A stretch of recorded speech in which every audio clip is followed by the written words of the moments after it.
Baik, saya di sini sebagai pemateri pertama yang akan menjelaskan terkait dengan masalah pendekatan atau definisi daripada pendekatan behavioral. Nah, jadi behavioral itu adalah salah satu cabang dari ilmu psikologi yang membahas terkait dengan bagaimana memahami perilaku manusia.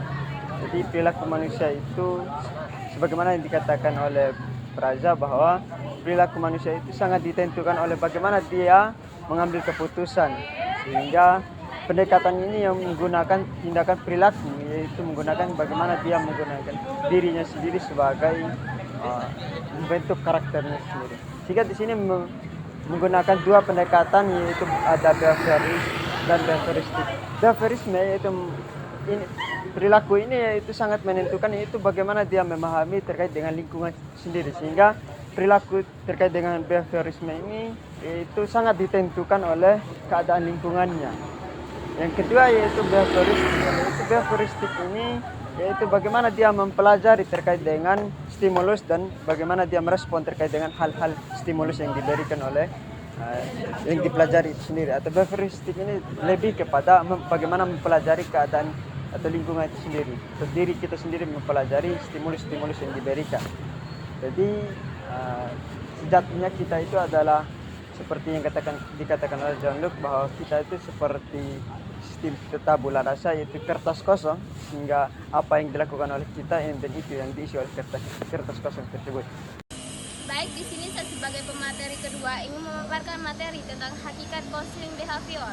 Konseling behavior adalah pendekatan dalam konseling yang berfokus pada perubahan perilaku individu melalui teknik-teknik yang berlandaskan pada prinsip-prinsip belajar. Pendekatan ini diambil dari teori behaviorisme yang menekankan bahwa perilaku manusia dapat dipelajari dan diubah melalui pengalaman dan interaksi dalam lingkungan. Dalam perilaku konseling, konselor berperan aktif untuk membantu klien mengatasi masalah dan cara yang lebih efektif dan terukur. Dalam hakikat konseling behavior terdapat juga hakikat konseling perilaku, yang dimana hakikat konseling perilaku terletak pada keyakinan bahwa perilaku manusia adalah hasil dari pembelajaran. Konselor menggunakan teknik yang dirancang untuk mengidentifikasi dan mengubah perilaku maladaptif menjadi perilaku yang lebih adaptif.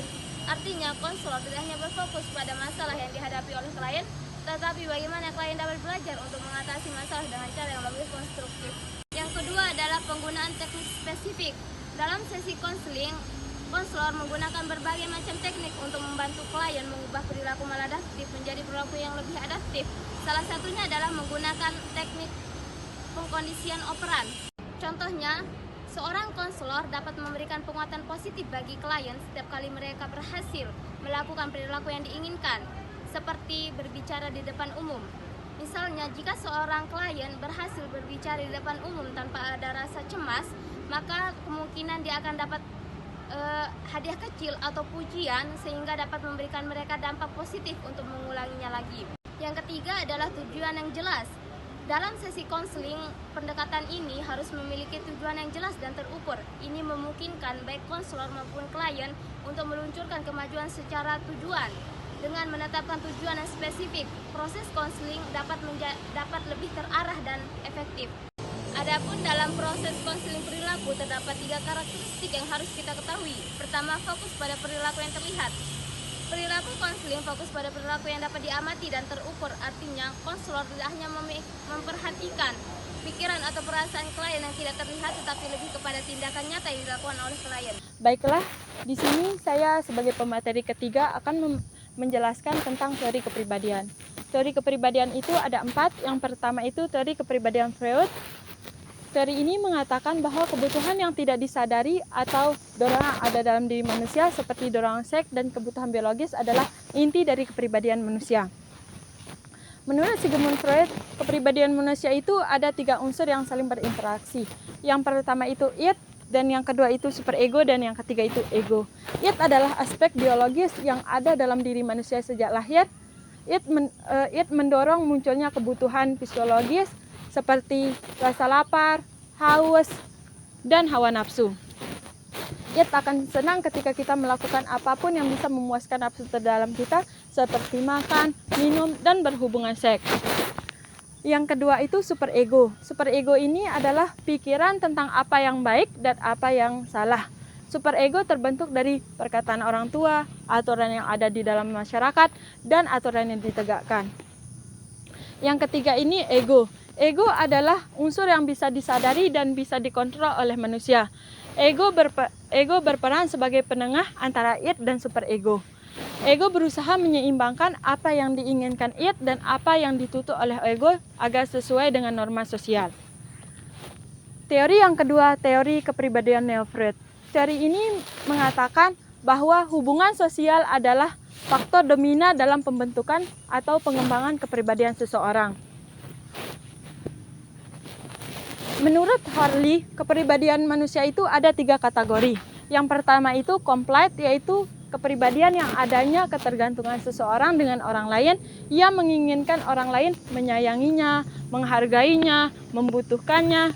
Dan biasanya orang seperti ini selalu mendekat dengan orang-orang di sekitarnya. Yang kedua itu agresif. Orang kepribadian yang dicirikan adanya motivasi yang memperoleh kekuasaan. Biasanya orang seperti ini cenderung berlawanan dengan orang lain dan selalu ingin dipuji oleh orang lain, dan biasanya menghindar dari orang-orang di sekitarnya. Dan yang ketiga ini detached, yaitu kepribadian yang dicirikan adanya selalu ingin bebas, mandiri, mengendalikan diri sendiri, dan selalu menjauh dari orang-orang di sekitarnya. Baiklah, teori yang ketiga itu teori kepribadian ciri. Teori ini mengatakan bahwa ciri dan karakter dan sifat seseorang itu pasti berbeda-beda. Jadi kepribadian itu terbentuk dari karakter dan sifat seseorang. Dan yang keempat itu teori kepribadian konsep diri. Teori kepribadian konsep diri. Bagaimana orang memandang dirinya, maka begitulah kepribadian seseorang. Ada 3 contoh kepribadian konsep diri yang positif. Yang pertama itu seseorang menganggap dirinya sebagai orang yang pintar atau cerdas. Yang kedua itu seseorang menganggap dirinya sebagai orang yang pendiam. Dan yang ketiga itu seseorang menganggap dirinya sebagai pasangan yang setia dan teman yang baik. Jadi setiap orang bagaimana dia memandang dirinya, maka begitulah kepribadiannya. Saya sebagai pemateri keempat akan menjelaskan tujuan dari konseling behavior. Tujuannya yang pertama yakni memperkuat perilaku adaptif, yang dimana di sini berarti meningkatkan kemampuan seseorang untuk menyesuaikan dirinya dengan lingkungannya, baik secara positif maupun secara efektif. Kemudian tujuan yang kedua yaitu menghilangkan perilaku maladiktif, artinya mengurangi atau menghilangkan perilaku atau kebiasaan buruk yang bisa merugikan diri sendiri maupun orang lain. Contohnya, ketika teman kita main game, maka di situ kita harus mengubah perilaku maladiktifnya itu menjadi perilaku yang adaptif, menggunakan teori dari Skinner dan memberikan dia punishment atau hukuman supaya perilaku maladiktifnya itu berubah menjadi perilaku yang positif. Kemudian yang ketiga, mengurangi reaksi kecemasan. Yang di sini melakukan berbagai upaya untuk mengurangi perasaan khawatir atau rasa cemas yang muncul terhadap situasi yang menegangkan atau mengancam. Contohnya, semisal kita disuruh maju ke depan buat presentasi, maka secara tidak langsung perasaan kita itu merasa takut, merasa gelisah. Maka dari itu tujuan dari konseling ini untuk menghilangkan rasa cemas atau rasa takut yang ada dalam diri kita sendiri. Yang keempat, tujuannya yakni memperkuat kapasitas relaksasi, yang dimana di sini berarti melatih diri untuk lebih mudah rileks, tenang, baik dalam situasi stres maupun dalam keadaan istirahat. Jadi, kebanyakan orang-orang yang pergi konseling itu untuk mencari ketenangan. Kan biasanya kita kalau dalam keadaan stres kita tidak bisa rileks, kita tidak bisa tenang. Maka dari itu tujuan dari konseling itu supaya kita bisa lebih tenang. Nah, tujuan yang kelima yakni memiliki sikap asertif, yang dimana sikap asertif ini berarti kemampuan untuk menyampaikan pendapat, perasaan, dan keinginan dengan jelas dan tegas, tetapi tetap menghargai orang lain. Contohnya, ketika kita mengungkapkan pendapat atau menyampaikan pendapat, kita tidak takut mendapat penolakan. Nah, tujuan yang keenam di sini yakni berhubungan sosial secara efektif, yang dimana di sini berarti kemampuan seseorang untuk berinteraksi dengan orang lain dengan cara yang positif dan saling menguntungkan. Contohnya, ketika kita meminta atau menawarkan bantuan ke orang lain, kita tidak merasa takut. Kita tidak boleh takut ketika kita meminta atau menawarkan bantuan ke orang lain. Tujuan yang ketujuh yakni memperkuat self control atau pengendalian diri, yang berarti kemampuan seseorang untuk mengelola pikiran, emosi, dan perilaku mereka sesuai dengan tujuan yang ingin dicapai. Contohnya, tidak melampiaskan amarah ketika tidak mendapatkan apa yang dia inginkan. Jadi mereka itu udah biasa mengelola pikiran mereka, mengontrol emosi mereka ketika apa yang diinginkannya itu belum dia capai. Baik, di sini saya akan melanjutkan pemateri yang keempat. Saya pemateri kelima yang akan menjelaskan tentang prosedur konseling. Tingkah laku yang bermasalah dalam konseling behavior adalah tingkah laku yang berlebih atau posesif atau eksesif, dan tingkah laku yang deficit atau yang kurang tingkah laku. Tingkah laku eksesif adalah yang dirawat dengan menggunakan teknik konseling. Teknik konseling untuk menghilangkan atau mengurangi tingkah laku, sedangkan tingkah laku deficit konseling dengan menggunakan teknik meningkatkan atau meningkatkan perilaku yang bagus. Di sini saya akan mencoba memaparkan bagaimana sih tahap-tahap dalam konseling. Adapun tahap pertama yaitu melakukan asesmen. Nah, asesmen di sini merupakan sebagai membantu konseling untuk meningkatkan atau mengimplementasikan kebutuhan atau peserta didik. Yang kedua yaitu menentukan tujuan. Nah, menentukan tujuan di sini adalah tujuan konseling behavior adalah untuk menghimbau perilaku konseling dengan cara-cara menghapus perilaku yang tidak baik dan perilaku yang tidak diinginkan. Yang ketiga yaitu mengimplementasikan teknik. Dan yang keempat, evaluasi dan mengakhiri konseling.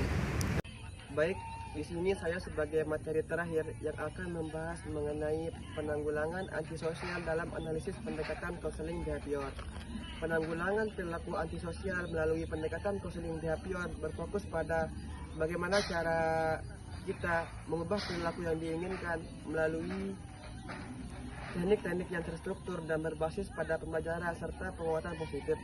Berikut adalah beberapa pendekatan yang sering digunakan dalam pendekatan konseling behavior untuk menangani masalah antisosial.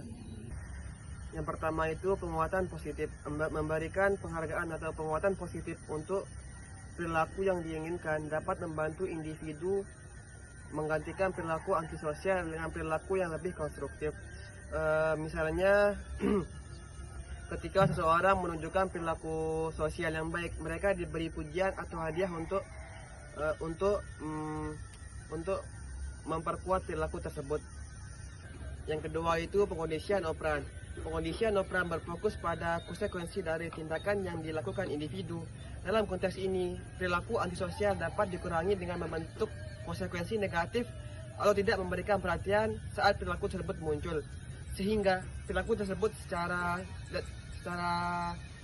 tidak langsung akan dapat berkurang. Dan terakhir itu pembentukan perilaku. Teknik ini membantu individu untuk mencapai perilaku yang diinginkan secara bertahap.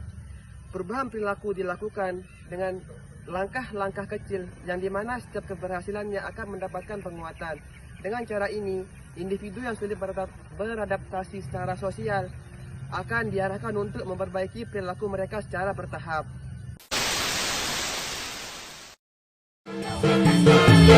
Sendiri tanpa kekasih. Sekian dan terima kasih.